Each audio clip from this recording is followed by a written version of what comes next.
A cushion shot that not only makes a pot a little bit easier, it also heavily reduces the chances of you miscuing, because even with enough chalk on your tip, it's still difficult to get a clean hit on the cue ball from this position. But the secret to never miscuing on these shots, which also makes the pot a little bit easier to play, is just ever so slightly grazing the cushion with your tip just before you strike the cue ball. This allows your tip to grip the cue ball a little bit better, which reduces unwanted side spin, and that's why you'll be a little bit more accurate if you use this technique.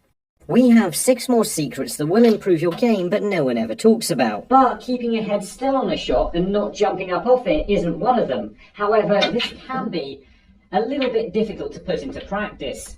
Because while you may be aware that moving or jumping up off the shot causes you to miss, you might not be able to do anything about it. This problem is caused by where you're looking on a shot, as is the secret to fixing it. You see, if I'm looking slightly downwards at the shot I'm playing, then I'm not going to be able to see where the pocket is. In fact, I'm probably not going to be able to see any further than that block of chalk. And that means in order to look at the pocket, I've got to lift my head up in the air. And in doing so, lift it up off the shot to see what happens to the object ball. This problem gets worse on longer shots where you can see even less, and staying still is even more crucial. Even if the pocket's in the top of your vision, you may still feel the need to raise your head up a little bit. The solution to this problem is to get the pocket somewhere between halfway and 3/4 of the way down your vision. And that should mean you can see the pocket without having to move your head at all, and you'll probably find if you don't have to move your head to see, you probably won't. Snooker as a game definitely becomes a lot easier when you get into the rhythm of consistently potting the balls. I find it impressive that all of the top players can go 2 or 3 frames sometimes without having a chance, sometimes even sitting out for half an hour, but still potting the very next ball they have a chance at, and even going on to win the frame from it sometimes. So how are they able to get straight back in their rhythm? What do they know that you don't? They will know where they're aiming, because quite often your eyes can trick you into misaligning a shot. Here's how it works. You think you're aiming in the right place, but where you're actually aiming is here. So when you go to play the shot, you're probably a little bit surprised it doesn't go in the pocket. You can even try this. Place a ball on the blue spot and line up a dead straight shot from behind the bulk line. Now in theory, all I've got to do is play this straight in order to pot it. Now it's possible I missed because I failed to push my cue through straight. Or maybe I didn't really know where straight was. So here's the secret of finding straight. You simply look for the reflection of the cue ball in the object ball. If you strike here with the cue ball, the object ball will move in a straight line. So to play a straight shot, you just push your cue straight through the centre of the cue ball to this point. So if I aim for that reflection on a close range shot, and the shot doesn't end up going straight, then I'm not aiming where I think I am. So how can you be sure you're aiming exactly where you think you are? What you need to do is just set up a number of close-range straight shots, and then just aim for the cue ball's reflection in the object ball. If the object ball doesn't go in a straight line, then you're simply not hitting where you're aiming. So just keep aiming for this point, and eventually where you're aiming will match up with where you're actually hitting the object ball. And at this point, the shot should then go straight. This would just mean that where you're aiming is actually where the cue ball strikes the object ball, and that's going to make the game a lot easier to play.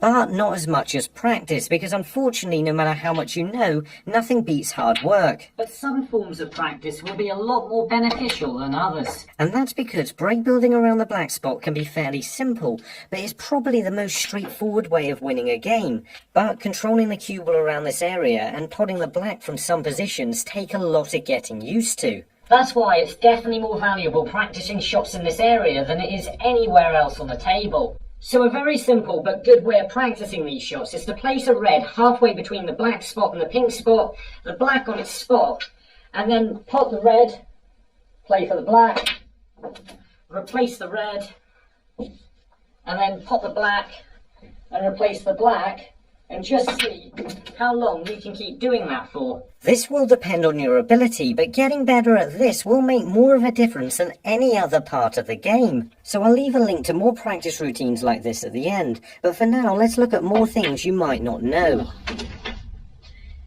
sometimes when you run out of position, it won't be your fault. It's just another secret that you don't yet know. And this one's actually a lot easier to explain because it's all about chalk.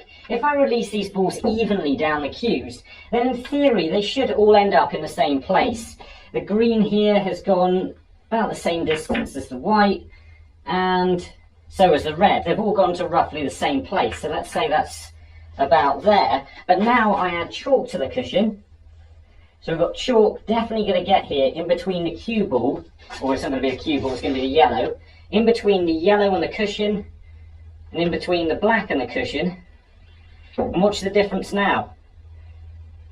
It's going consistently, definitely a lot further than the balls were going before. So if you hit even a small chalk mark on the cushion, it can very easily bounce and leave you a long way out of position. So to simply prevent unpredictable bounces, just make sure you're giving the cushions a quick clean. Our next one gets added to the bonus category because it's less of a secret and more of a wild theory, but it's all to do with having good control of the cue ball. I'm trying to pot this red, but also get the cue ball as close as possible to the black spot at the same time. And there we go, right on the black spot. So that means, in a way, I've got the weight of the table. This just means I'm used to the exact speed of the table I'm playing on. And if I play the shot correctly, the cue ball should go exactly where I want it to. And I think this is relevant because if you end up snookered like this with a shot where you have very little control on where the balls are going to finish up, I think they're more likely to go safe if you've got the weight of the table. But maybe that's just a mad theory. But what we're looking at after we find Lavin from Durban, South Africa, definitely isn't. There it is. The secret here is just how much better you're able to get in position if you're able to make the cue ball backspin on a very slow shot. Being able to play low and slow almost instantly improves your break building because it just gives you so much more control over the cue ball. So here's how you practice it. What you do is line up some just off straight shots about this far from the cushion, and then play a skew shot to get the cue ball back to the cushion. And then keep playing the shots again and again, but each time play them a little bit slower. So you're trying to play a skew shot back to the cushion that's slightly slower each time. And eventually, you'll be able to play these shots with a lot less pace.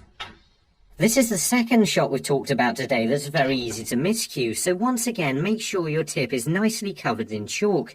Because the secret to making this work is being able to get a clean contact on the cue ball while striking it very low, and also following through quite a long way, otherwise the cue ball won't come back. Potting a ball along a cushion is always a difficult shot, but this secret can make it just that little bit easier. Once again, to pot a ball on a straight shot, we'd need to get the cue ball here, straight in line between the cue ball and the pocket. However, if we're playing a similar shot, but this time with a lot of angle, and we aim to get the cue ball in exactly the same place, then it's likely to straighten up just a tiny bit. This is known as impact throw, and it slightly straightens up all angled shots. To pot the black, I just need to hit it very slightly thinner. But this is such a small margin, you probably won't even notice and allow for it automatically. Cushion shots still have the same problem, so if you've got a shot that's at an angle and you aim to strike the cushion and ball at the same time, then the impact throw is going to force it into the cushion and miss. Fortunately, because the cushions are slightly flexible, you're still able to pot these shots by playing them ever so slightly cushion first. However, that's not the secret. The secret involves side spin. If you strike the cue ball on the opposite side of the cushion, that's left-hand side here, it actually narrows the angle and stays closer to the cushion for a fraction longer. Combined with the side spin's effect on the object ball, this means you can strike the cushion slightly earlier or in the same place, and you'll still pot the object ball. And in this way, side spin can help you play shots along the cushion, so long as you can actually play shots accurately.